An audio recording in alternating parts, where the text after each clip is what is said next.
السلام علیکم ورحمۃ اللہ وبرکاتہ۔ بسم اللہ الرحمن الرحیم۔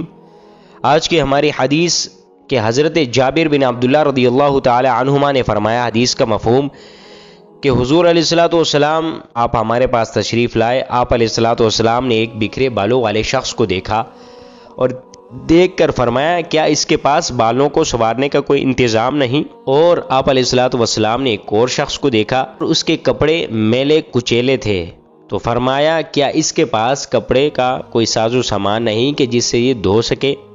اب حدیث سے کیا معلوم ہوتا ہے کہ حضور علیہ الصلوۃ والسلام اپنی ساری مخلوق، ساری امتوں کے لیے یہی آپ فرما رہے ہیں کہ ساری مخلوق سے سب سے زیادہ طیب، مطہر، پاک و صاف میرے حضور جان کائنات، سرور کائنات صلی اللہ علیہ وسلم کی ہے۔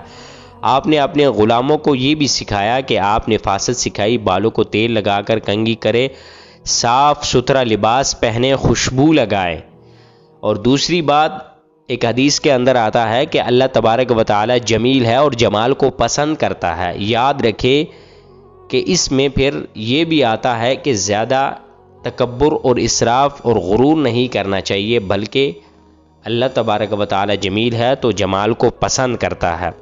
اللہ رب العزت ہمیں ان احادیث پر صحیح معنوں میں عمل پیرا ہونے کی توفیق عطا فرمائے۔